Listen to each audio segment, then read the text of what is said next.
la patria, damos inicio a la sesión del día de hoy, 1 de octubre del 2024.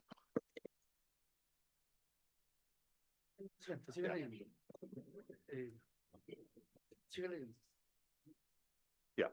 La or- eh,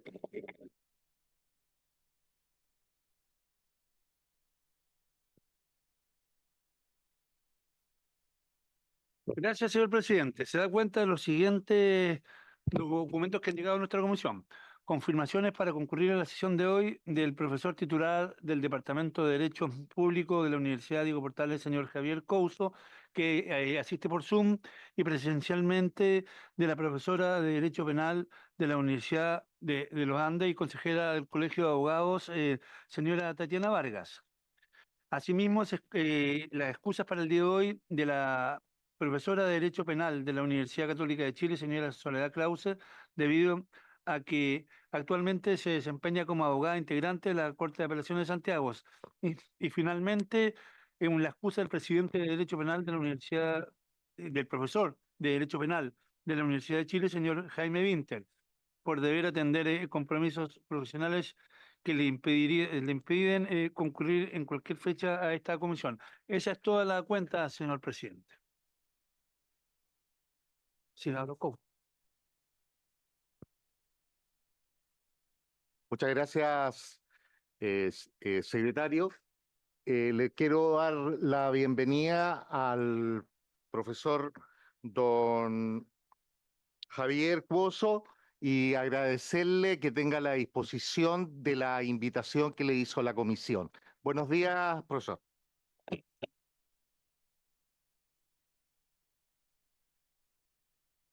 Está muteado, pareciera que está muteado, colega. Muy amable. Buenos días. Muchas gracias, presidente. Agradezco por su intermedio a la comisión encargada de informar la procedencia de la acusación constitucional deducida contra el ministro de la Corte Suprema, Jean-Pierre Matus, para dar informaciones generales sobre la acusación constitucional sin entrar al fondo de la cuestión debatida por ustedes. Entiendo que tengo 15 minutos y quedo a disposición de ustedes para iniciar mi presentación. Así es. Muy bien. Paso a hacer la revisión. Bueno, como se sabe, como ustedes saben, la acusación constitucional es un juicio jurídico político y es importante enfatizar que tiene estas dos características. Es político en tanto ustedes, como una corporación eminentemente política, uno de los dos poderes políticos del Estado, tienen, sin embargo, en esta ocasión que adoptar un rol jurisdiccional, decir derecho, porque hay ilícitos constitucionales específicos que se configuran o no por causales que vamos a analizar y que tiene unas características muy importantes. Es una de las excepciones, diría yo, a el principio de separación de poderes por razones de muy alta entidad. Normalmente el poder legislativo no tiene la posibilidad de ejercer jurisdicción sobre ilícitos constitucionales que hayan cometido integrantes de otros poderes del Estado. En esta ocasión, sin embargo, la Constitución Política de la República, y agrego, las constituciones políticas que ha tenido nuestro país desde el año 1833 en adelante, aunque también hay antecedentes en la Constitución de 1828 que no llegó a operar, tenemos entonces esta posibilidad. Es, por lo que se puede entender entonces, una acción de última ratio ante ilícitos en general importantes y en algunos casos gravísimos.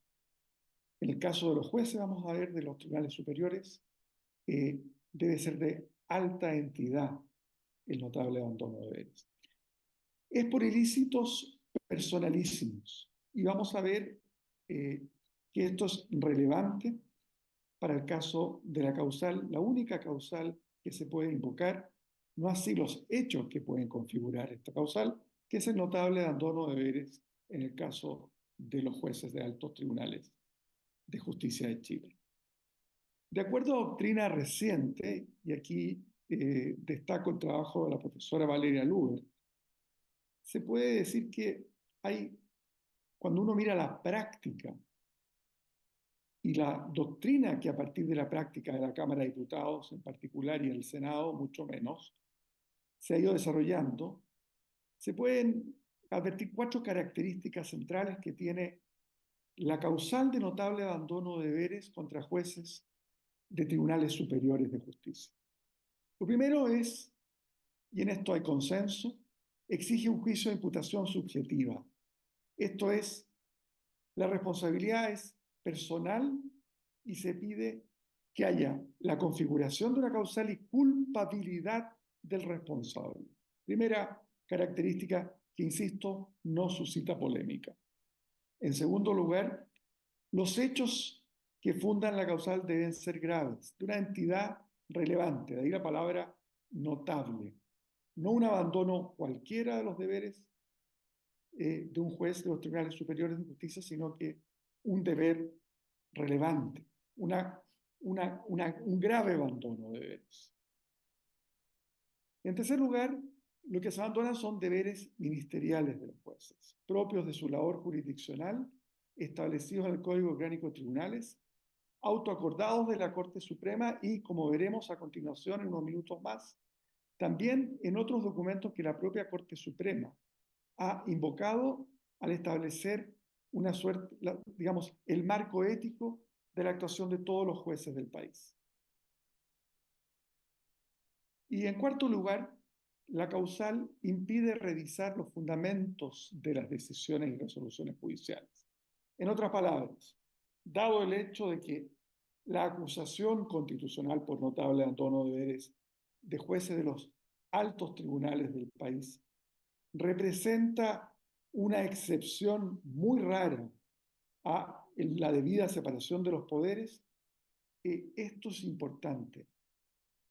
Es por notable abandono de deberes ministeriales de los jueces, pero evitando incurrir en el contenido de los fallos. ¿Cuál es el motivo de esta última cuestión? Esto es importante por la siguiente razón. Es extremadamente debatible muchas veces cuál debiera ser el contenido de un fallo. Los fallos representan, digamos, la resolución de controversias jurídicas muchas veces de alta entidad, particularmente los tribunales superiores, que suelen fallar, ya sea habiendo recursos de casación, en la forma, en el fondo, o en apelaciones de recursos de protección, en cuestiones en que, por decirlo así, el debate no suelen ser los hechos, sino hay un debate legítimo sobre distintas apreciaciones de derecho. Si los jueces fueran constantemente acusados de notable abandono de sus deberes porque a juicio del Poder Legislativo hubo una incorrecta aplicación de la Constitución y las leyes, o el derecho internacional por reenvío del artículo 5º de la Constitución, artículo 5º, inciso 2, básicamente representaría el fin de la independencia de la judicatura de decidir, según su leal saber y entender, cuál es el derecho vigente. Por lo tanto, y para avanzar, acá tenemos una anomalía que yo creo que salta a la vista apenas uno analiza esta última característica.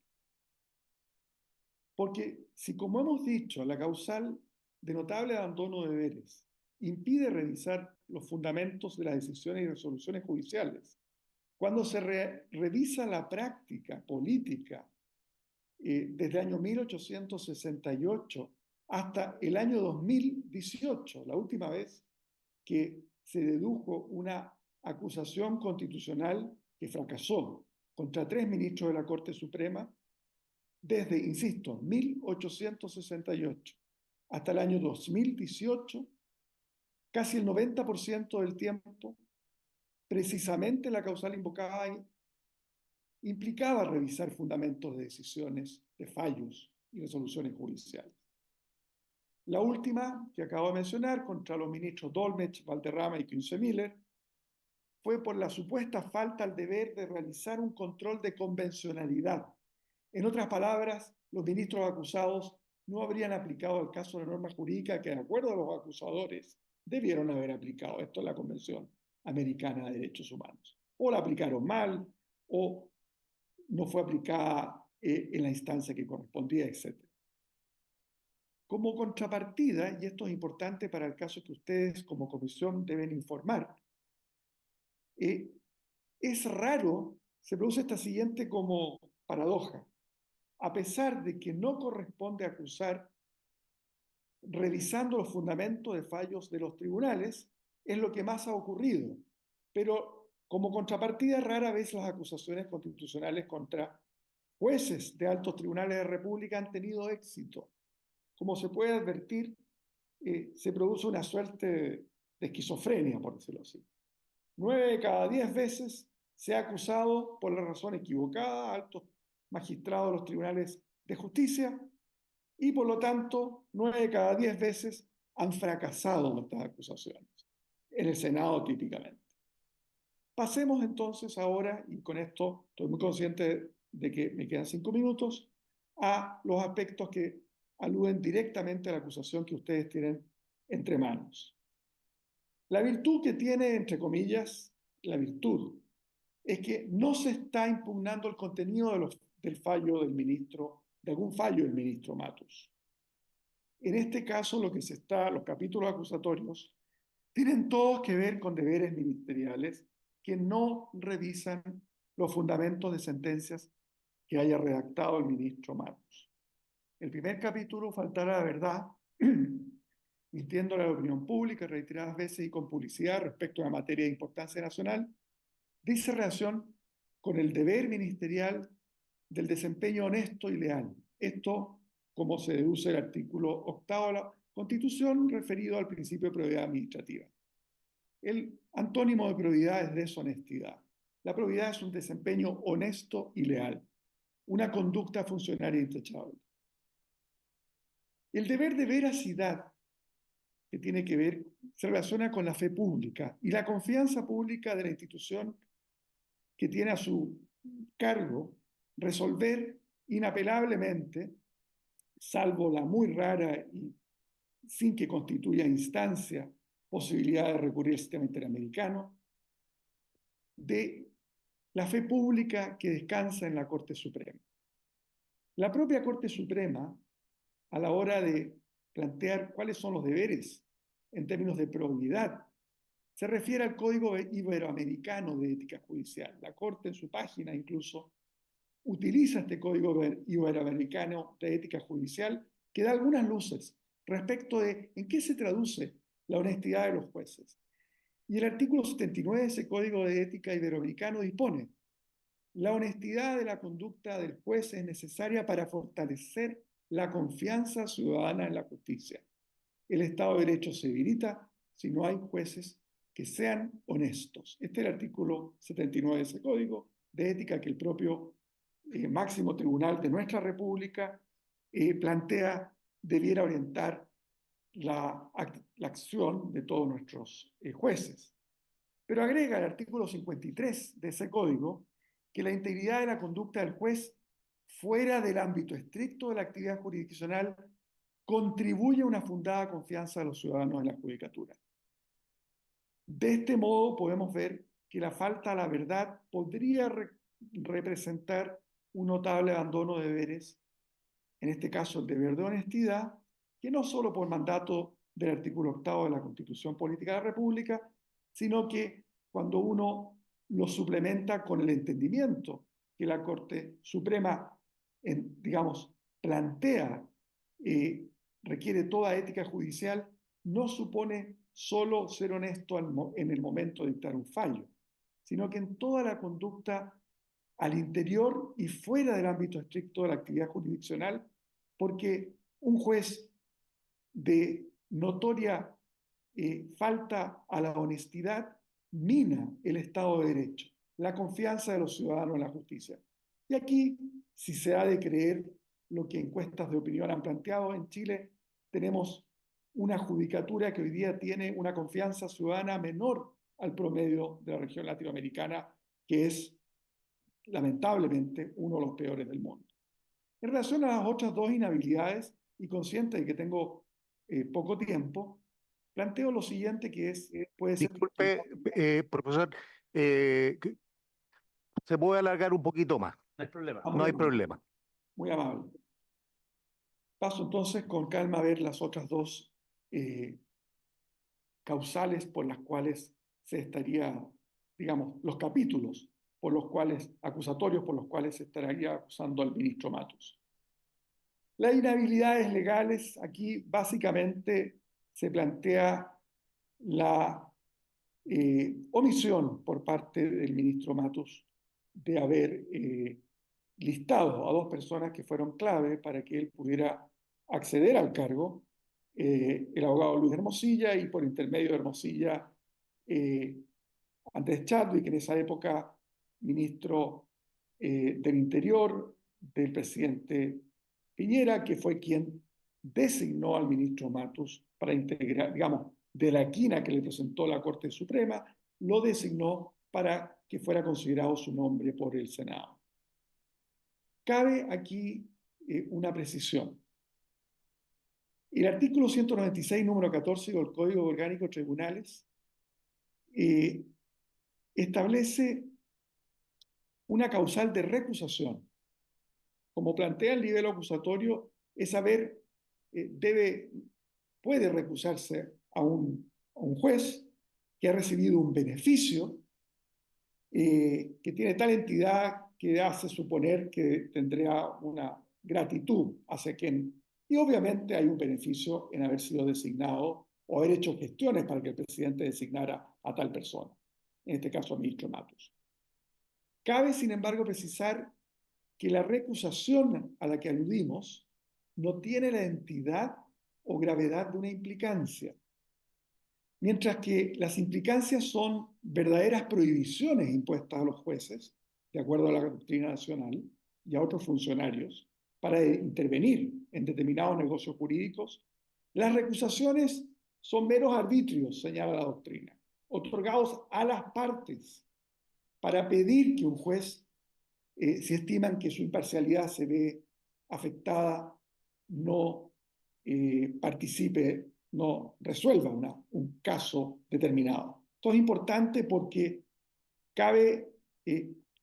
es importante, me parece a mí, para efectos de lo notable que fue el abandono de deberes. En otras palabras, si hubo un abandono de deber en la omisión del ministro Matus de haber dejado fuera de incluir a dos personas clave, debemos reconocer, sin embargo, que se trataría de una causal de recusación y no de implicancia, y que la implicancia tiene una gravedad que no tienen las recusaciones. Esto es tan así que, por decirlo así, hay un deber que establece el propio Código Orgánico de Tribunales de un juez que está afectado por una implicancia de oficio plantearlo. En cambio, cuando es una recusación, es solo a petición de parte que él debe marginarse el conocimiento de un caso. Finalmente está digamos, el capítulo que se refiere a la pérdida de imparcialidad que supondría la declaración de una frase por parte del juez Matus de que no habría ni perdón ni olvido. Y esto podría extenderme largamente, pero básicamente se refiere también al deber, sería una falta, un deber ministerial de imparcialidad, que es muy específico de los jueces, pero que cabe dentro del deber de probidad, que lo comprende a mi juicio. Porque estamos hablando, la probidad, insisto, tiene que ver con honestidad, con integridad, y la imparcialidad judicial es una característica de la imparcialidad. No hay imparcialidad si un juez declara que no tendrá perdón ni olvido respecto de algunas personas que pudieran en el futuro estar sometidas a un caso que ese juez vea, y si no fueron incluidas en la lista de inhabilidades, podría plantear un problema. En mi opinión, sin embargo, es menos claro que un mero comentario al calor, en este caso, de la euforia de haber sido ratificado por el Senado, lleve a plantear de que hay una pérdida de imparcialidad, digamos, que tenga la entidad de notable. Me parece a mí que es más probable que esto haya sido un comentario, insisto, al calor de un momento y no necesariamente una pérdida total, absoluta y permanente de la imparcialidad del juez en ese caso. En conclusión, de los 3 capítulos acusatorios, me parece a mí que si se toma en serio la relevancia que tiene el principio de probidad, en particular a la luz de los deberes de veracidad y el principio de confianza pública o fe pública que se deriva del Código Iberoamericano de Ética Judicial, que la propia Corte Suprema de Chile ha destacado como orientadora de la labor de todos los jueces del país, y se considera que el artículo 79 del Código de Ética Iberoamericano dispone que la honestidad del juez es necesaria para fortalecer la confianza ciudadana en la justicia, y el propio Estado de Derecho se debilita si percibe que no hay jueces que son honestos en todas sus actuaciones, dentro de sus labores jurisdiccionales y fuera del ámbito jurisdiccional, como lo plantea el artículo 53, la integridad de la conducta del juez fuera del ámbito estricto de la actividad jurisdiccional contribuye a una fundada confianza de los ciudadanos en la judicatura. Me parece que es el más fuerte de los capítulos acusatorios, sin entrar al debate, digamos, específico de los hechos que ustedes deberán evaluar en toda su medida. Respecto de las inhabilidades legales, reitero que la establecida por el artículo 196, número 14 del Código Orgánico de Tribunales, al constituir una causal de recusación, más no de implicancia, tiene a mi juicio menos entidad este capítulo que el anterior, que el primero que mencioné. Y lo mismo ocurre para el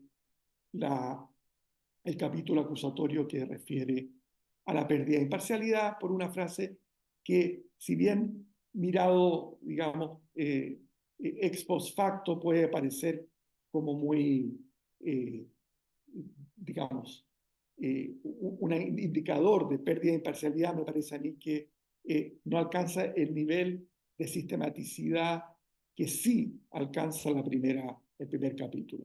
Ahora bien, cabe preguntarse si al analizar a la luz de todos los hechos que ustedes evaluarán sin duda con mucha juiciosidad en los días que vienen, es posible que incluso el capítulo 2 y 3 puedan configurar un conjunto, por decirlo así, que hagan que uno considere que el conjunto es una pérdida de confianza ciudadana muy fuerte respecto de un juez que, paradojalmente, su falta de probidad era menor en el momento en que simplemente, sin dejar de ser algo que es una falta a la probidad, sus gestiones para ser nombrado fueron menos graves que todas las actuaciones que ha hecho posteriormente para ocultar que hizo esas gestiones. O sea, este es un caso, me parece a mí, donde fue más grave el encubrimiento, por decirlo así, que el delito. Estoy hablando del delito en sentido figurado. Aquello que estuvo intentando ser encubierto, el hecho de que se hizo todo tipo de gestiones, digamos, del lobby para poder llegar a ser nombrado a la Corte Suprema, tenía una entidad de falta a la ética, pero mucho menor que todas las faltas a la honestidad con publicidad reiteradas hecha por medios de comunicación masivos que han hecho un daño que es difícil de dimensionar a la confianza ciudadana en la judicatura y por lo tanto al Estado de Derecho, que es finalmente el último recuerdo de todas y todos los ciudadanos en la actualidad. Termino con esto, señor presidente, agradeciendo nuevamente la invitación a exponer estas consideraciones generales para que ustedes puedan evaluar la pertinencia o no de una acusación constitucional contra el ministro Matus. Gracias, profesor. ¿Hay alguna consulta de los señores diputados? ¿Diputado Bugueño? ¿No?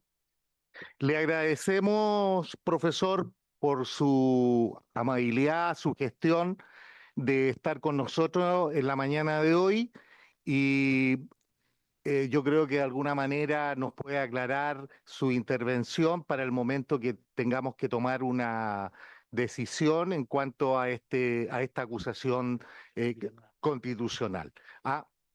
Quizás lo vamos a invitar nuevamente, eso va a depender del requerimiento de los señores diputados en el momento que ya veamos el fondo. Muchas gracias, profesor. Por supuesto, presidente Moreira, quedo a disposición de la comisión en cuanto fuere necesario. Muchas gracias a ustedes. Muchas gracias a usted. Tatiana. Tatiana Marga. Tatiana Marga, profesora de Derecho Penal. Ya. Ya. Y consejera colegiada.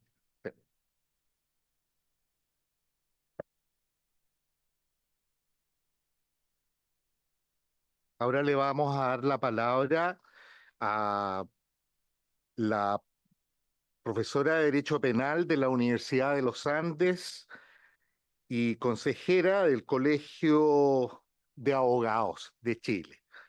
Señora Tatiana, bienvenida y le damos la palabra para que nos pueda exponer.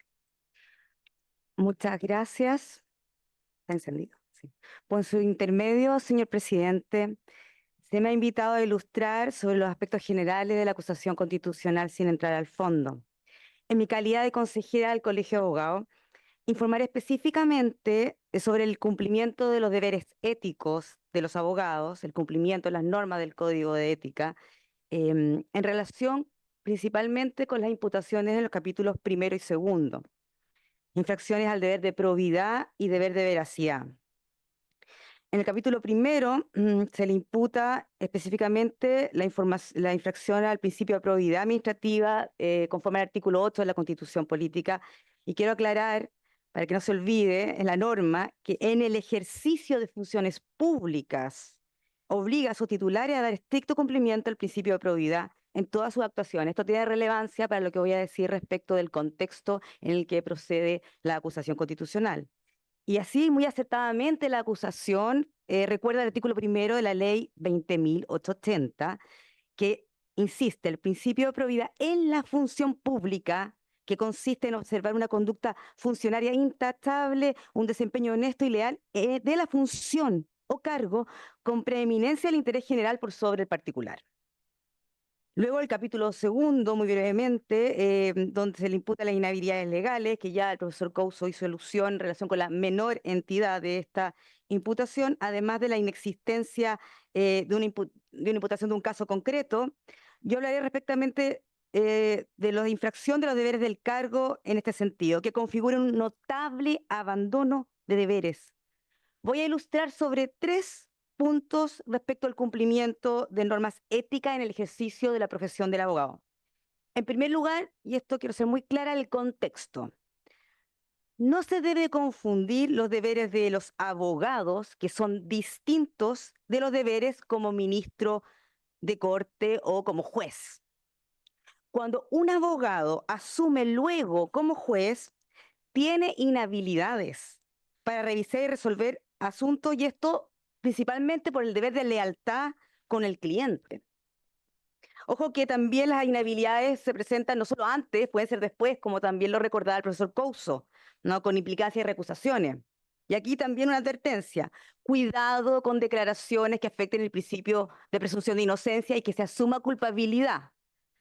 Una garantía básica de nuestro ordenamiento jurídico, nuestro Estado de Derecho. Pero el artículo 3 del Código de Ética del Colegio de Abogados supone siempre el respeto del abogado por el mejor interés del cliente. El abogado debe respetar este interés por sobre cualquier otro, incluso el suyo propio.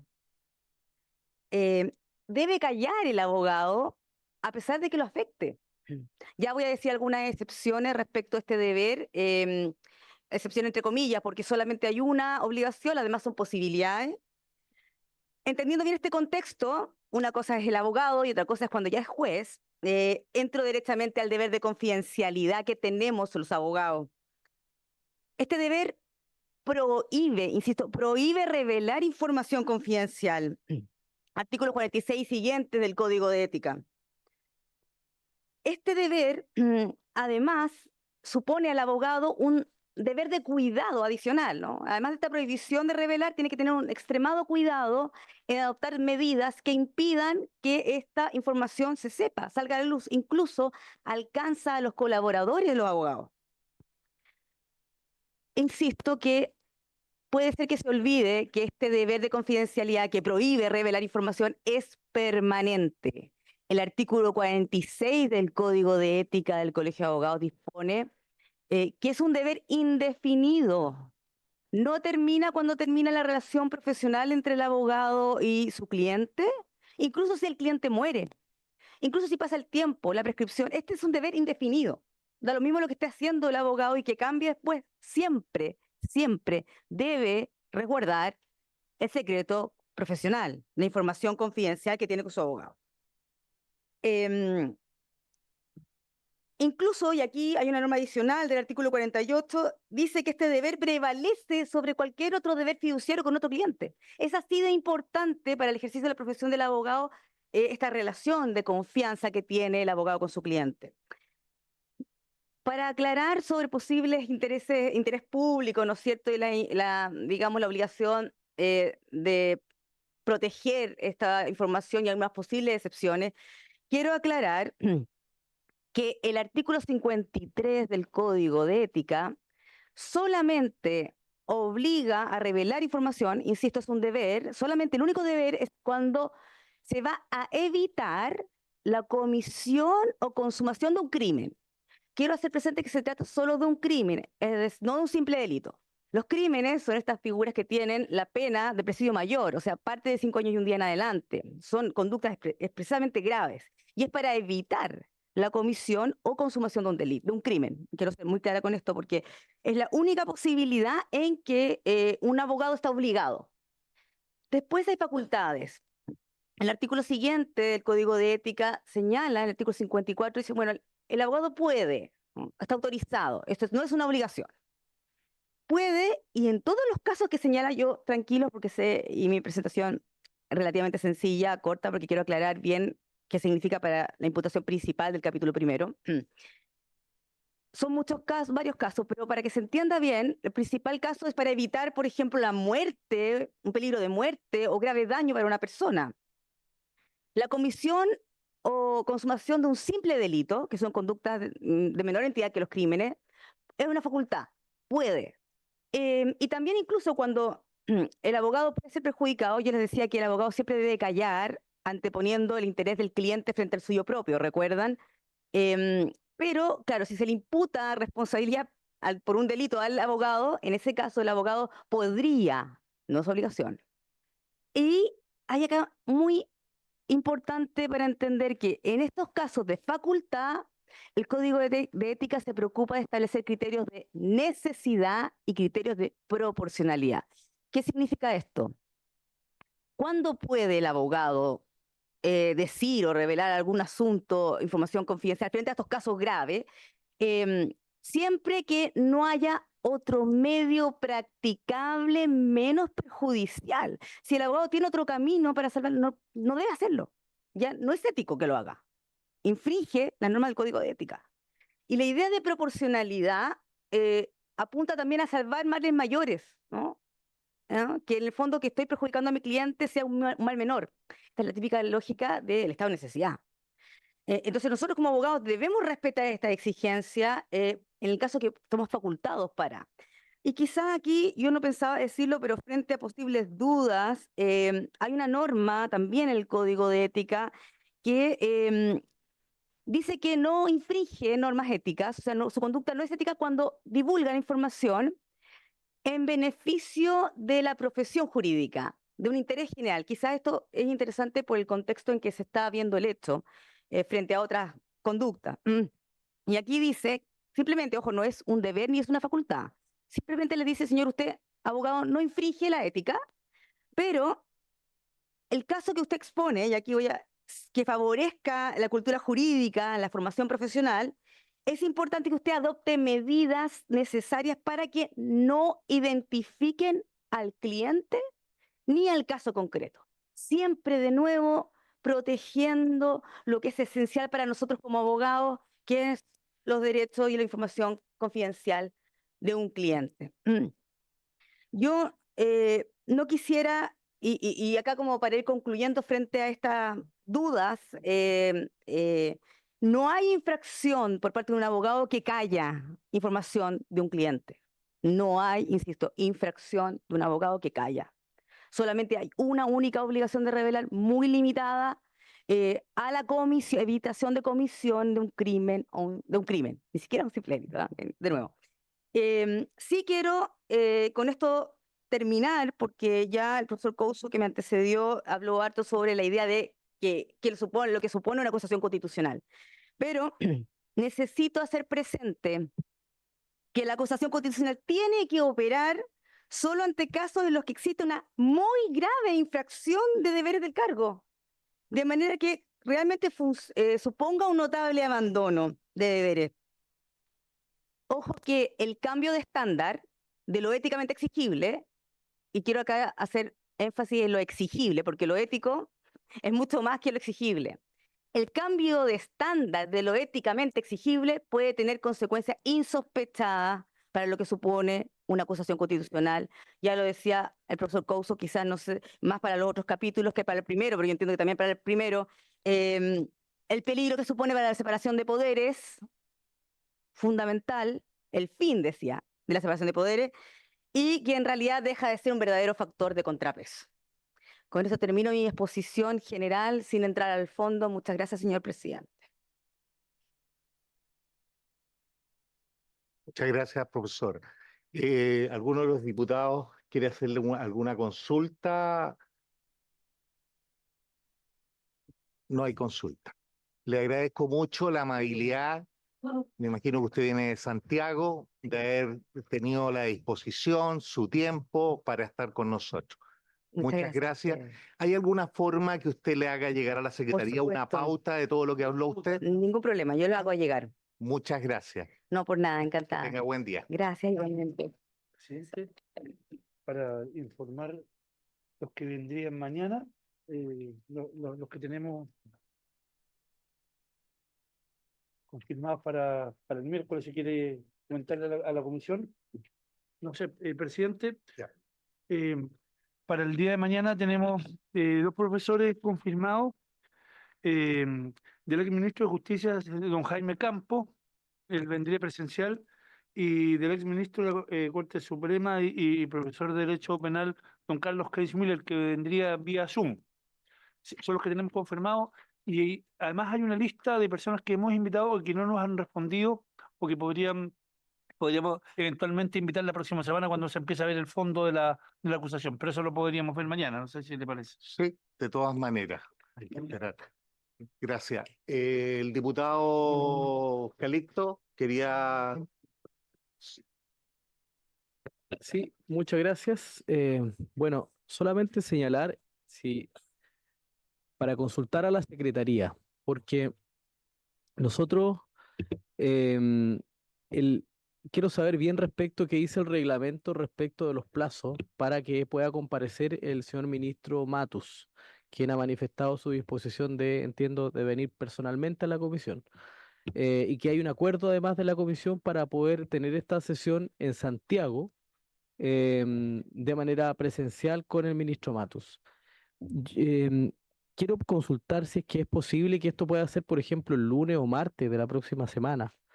Em, Tomando en cuenta, además por una cuestión de logística nuestra como parlamentarios, y entiendo que también ver cuándo finalmente esto también quería consultar, cuándo llegaría este informe a la sala, cuánto es lo que nosotros tenemos presupuestado que llegue a la sala.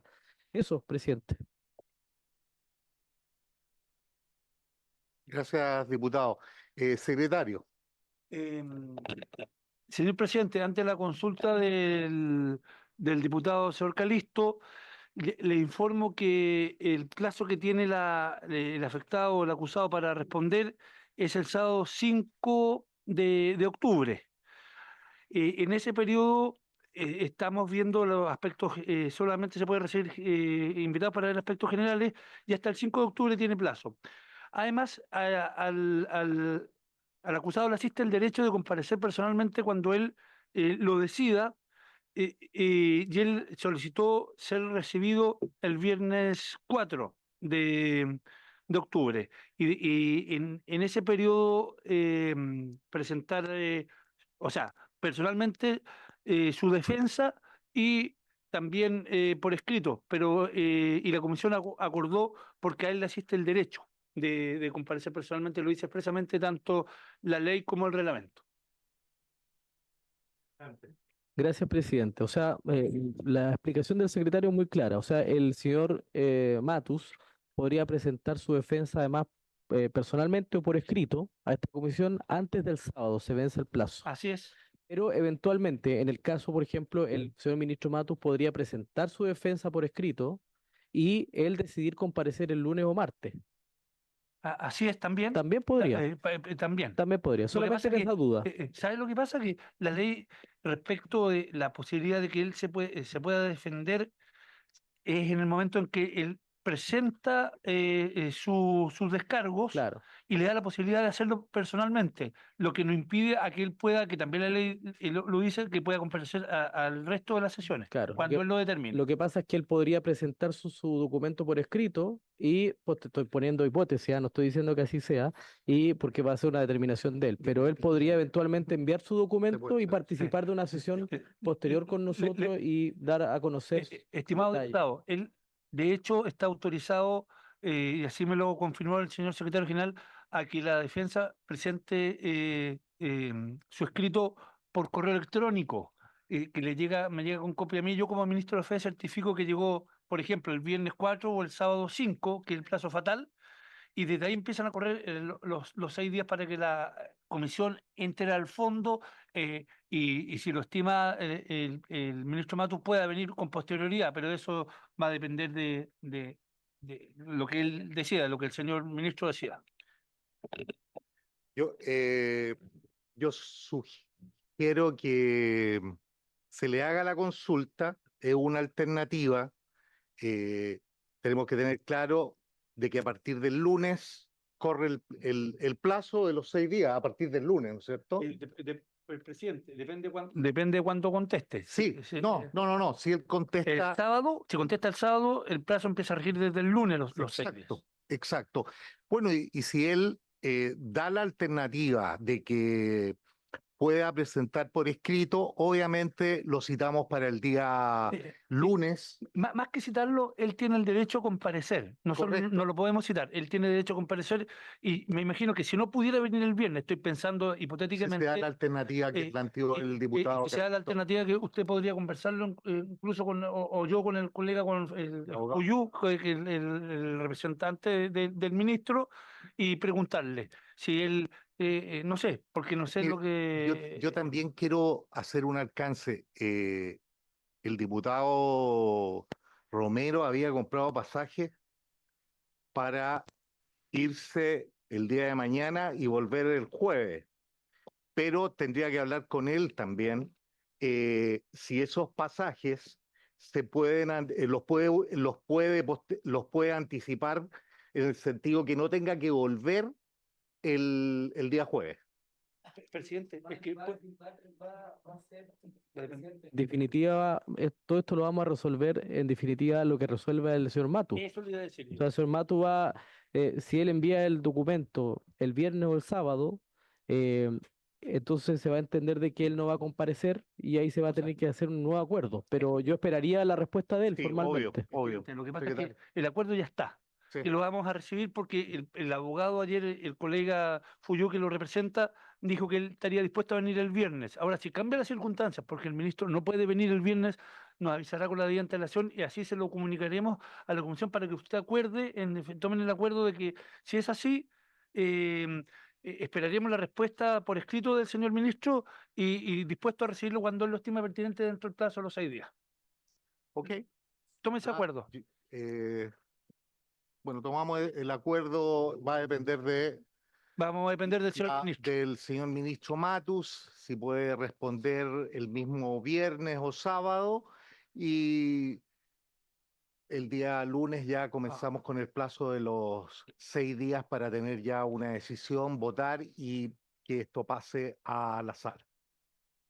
¿Estamos de acuerdo? Otra cosa, presidente, para recalcarle a los señores diputados, en la última sesión donde se resuelve si se procede o no la acusación, cada diputado tiene que, lo ideal, traer por escrito su fundamentación de votación para que aparezca en el informe, porque si esperamos la versión taquigráfica eso se va a demorar. Y siempre se acostumbra que cada diputado prepare, no, y por escrito para que se lo hagan llegar con antelación o el mismo día a la secretaria. Eso se lo digo de antemano. También quiero decir que como para poder cambiar el acuerdo tiene que haber unanimidad, de lo contrario no podemos. Pero que quedó supeditado luego el ministro. No, que lo que pasa por el diputado Romero. ¿Puedo pedir la palabra? Sí, diputado Arroyo. Yo he escuchado esto ya varias veces en las comisiones, especialmente en las comisiones de acusación constitucional. No es el arreglo que tiene un diputado o el otro, sus necesidades. Este es un tema de una acusación constitucional y nosotros estamos aquí para cumplir dentro de este horario. Si él tiene una situación, te verá él cómo lo resuelve. Y tampoco es de acuerdo de unanimidad, porque nosotros estamos aquí en alguna acusación que es especial dentro del mandato que nos corresponde como señores diputados. Y nosotros tenemos que, asimismo ocurre la situación especial en la que yo estoy en dos acusaciones constitucionales a la misma vez y tengo que repartirme los dos lados. No puedo decir, no, es que yo estoy acá, porque no procede ni siquiera el reemplazo. Así que tenemos que seguir como corresponde el reglamento y en esto estamos supeditados simplemente a lo que diga el ministro y no al acuerdo que tengamos nosotros. O sea, Secretario. presidente, como dice el diputado Arroyo, se está corroborando, haya adoptado un acuerdo para que el ministro Matus pueda ejercer su derecho a la comparecencia personal, a hacer su defensa, como dice nuestra ley orgánica y lo corroborado por nuestro reglamento. En definitiva, si se quiere cambiar ese acuerdo, se requiere unanimidad. Ahora, si el ministro no puede venir, el acuerdo se cae por sí mismo. Sí. O si nos dice que quiere venir otro día, se entiende que el acuerdo queda sin efecto. El lunes. ¿Tenemos esa claridad? Ya, estamos listos. Por haberse cumplido Por haberse cumplido el objeto de la por el sesión. objeto de esta sesión, se levanta. Gracias, diputados.